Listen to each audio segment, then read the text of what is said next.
Hello everyone. We are right now at the 9/11 Memorial here at the World Trade Center, all the way in the financial district of New York City. This is one of the original locations of the Twin Towers. They both stood right here, reigned over the skies for decades, since 1973. Here's the North Tower over there, and there's the South Tower. And here are all the names listed of the people who lost their lives on September 11th, 2001, and also the 6 other people who lost their lives in the bombings of 1993. And for September 11th today, it's a very important day for people to pay their respects. So we're surrounded by flowers and American flags, and some other flags also laid down by the names.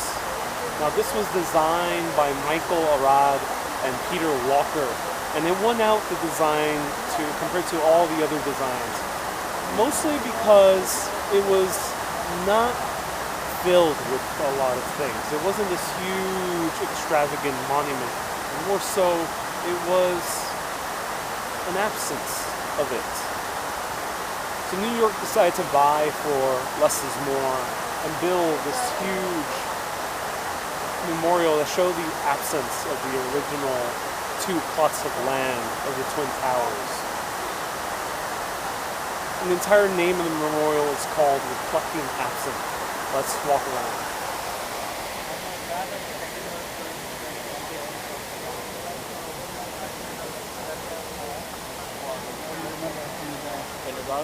So right over here, over 26,000 gallons of water is dispersed every single minute. It's the largest man-made waterfall in North America. An impressive sight to see when you go in person over here. And this is a 360 video, so you can look in any direction you would like. And the soothing sounds of the water really adds an element of peace when you walk around this beautifully built park upon such a tragic site. The entire plot of land is about 1 acre big, and it stands exactly where the Twin Towers used to stand.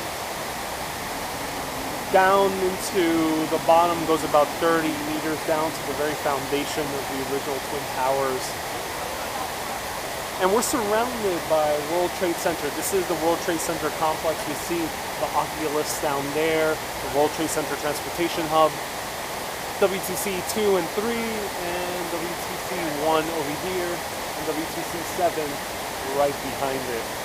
WTC 1 World Trade Center is also known as the Freedom Tower. It's a total of 76 feet tall after the signing of the Declaration of Independence on July 4th, 1776. It's a very important day for America, and as Americans rebuilding from the destruction of 9/11, we have sought to stand in solidarity together as one tower over here, and push forward and move forward and rebuild. Now, as we're walking around, you can come to this park at any time. It's open 24 hours, 7 days a week. If you want to come here when it's a little bit emptier to pay your respects, come here later at night. Everything is very well lit. Let's go over to the South Tower, and I'll show you the survivor tree. So if you're watching this as an urbanist supporter, thank you so much for supporting on a monthly basis. I hope you're enjoying these 360 videos that are exclusive to supporters for the first month. And if you're not, thank you so much for watching nonetheless, and commenting and viewing.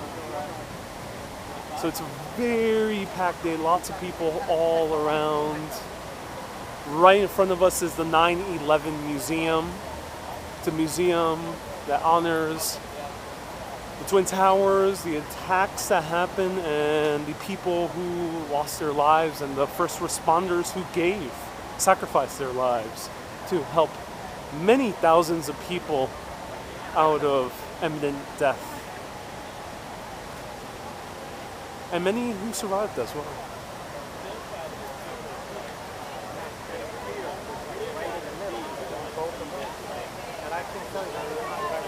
Now, when you walk around the site, you'll notice a lot of people do pay their respects. Everyone's very respectful of the atmosphere, of the people here to either mourn or remember. And World Trade Center is near completion. There's only a few more places that are left to build, but we're basically near the end of how it's going to be built. So here we have the names, and they're set up according to the grouping, the relationships that people had. So they're not alphabetical order. Here on the South Tower, we have names grouped by the first responders on this side of South Tower. And here we see Engine 55, which is one of the fire department that came to respond. Engine 235, and then we have Coast Guard, we have New York Police Department, fire departments and police departments and Coast Guards from nearby states, including New Jersey, Connecticut, some as far as away as the West Coast came in the following days after the attack of September 11th. Let's check out this tree. So this tree is the only tree of all these white oaks.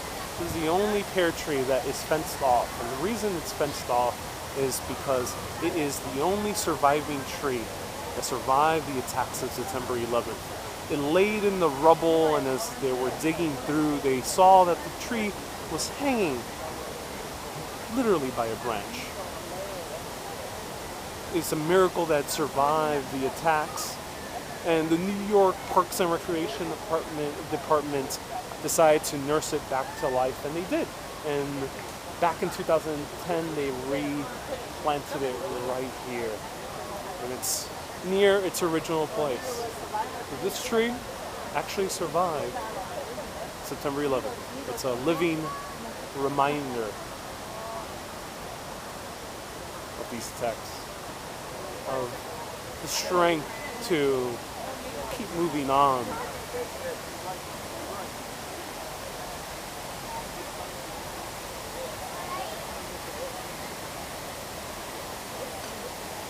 We started right by in front of World Trade Center 1, and now we're walking further south. This is the South Tower.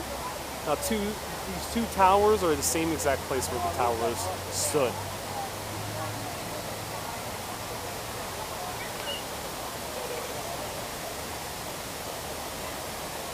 Now let's go up through here so we'll show you from above.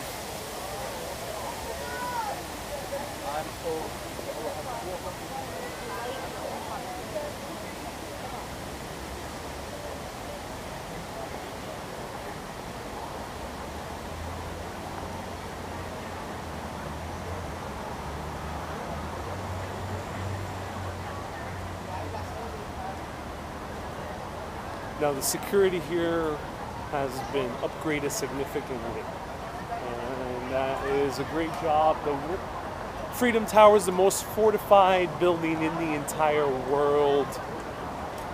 The windows on the World Trade Center 1 are the same bulletproof windows used in Humvees and tanks for the US military. There's a solidified base in the center, so even with any collusion, it will not go down. We're surrounded by the skyscrapers of old New York.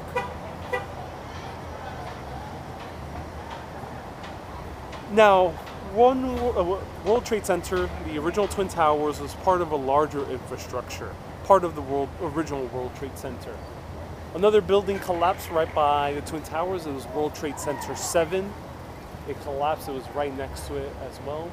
And also one of the pedestrian bridges that connected above the West Side Highway to Battery Park City, which is right over here. Now this entire area is landfill, and when they built the original World Trade Center, the Twin Towers, they built it half on landfill. One part was still on the very edge of the land of the water, and the other half they had to build it on water. So this entire area is all used to be water before the 1970s. Now, there used to be a pedestrian bridge that would go above Vesey Street, connecting right to the Twin Towers.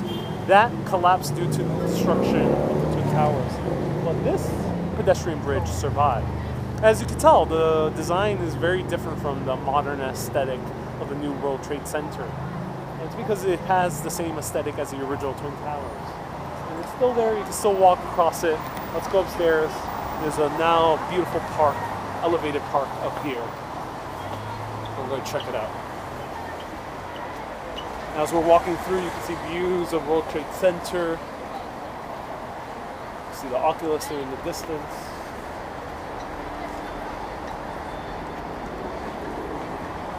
Michael Arad did a great job in making this memorial a place of remembrance in a quiet, relaxing nature. Here is the pedestrian bridge. You can walk through it if you want to. And let's go right over here. Right in front of us is this sculpture. Now, Twin Towers, when they were built, were the largest buildings in the entire world. Bested a few years later by the Willis Tower, by the Sears Tower in Chicago. But being the largest tower in the world, it was a huge monument. It was a big statement upon the world stage saying that this is New York. This is the city of the world. And of course, with any large skyscraper, there has to be equally impressive monument or sculpture right in front of it. And this sculpture was right in the lobby between the two towers, the Twin Towers. Right after the aftermath of September 11th, they found this sculpture nearly intact underneath the rubble. It has a few scratches and dents and holes, but still standing till today. As we can see here, you can see a few of the holes it sustained.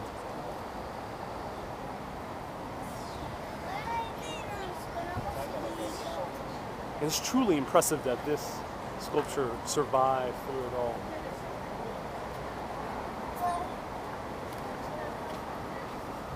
So this is the entire elevated park. It's the most environmentally friendly park ever made, I think, in the world. It might be definitely New York City. And it's a gorgeous park, also open to the public at all times. Lots of public seating, and you can see the memorial from above. Now, all these trees were planted on purpose. These are all white oak trees, except for the survivor tree, which is a pear tree. All these trees were planted in a way that to make them look like individuals. So they're kind of spread out in not a symmetrical way. And also, they all have their unique character. So it's not like one huge tree growth or pack, but it is individual trees to symbolize the different individuals that lost their lives during the attacks. But now, since New York City kept moving forward, we have built the Freedom Tower, which is the symbol of unity here, not just in New York City, not just in America, but across the world. We're all standing here in solidarity for peace in this world. I think that's the most important thing to get from a beautiful building like this. You can go all the way to the top and see one of the most magnificent views in New York City, and it's definitely worth it. Absolutely breathtaking. Thank you everyone so much for watching. If you want to see more videos like this, share this video with your friends and family, and like this page if you want to see more videos like this. And thank you everyone who has been supporting Urbanist on a monthly basis, getting access to these 360 videos for a month before everyone else does. Thank you everyone so much for watching this tour of September 11th Memorial. Keep being awesome and always keep on exploring. Have a great day.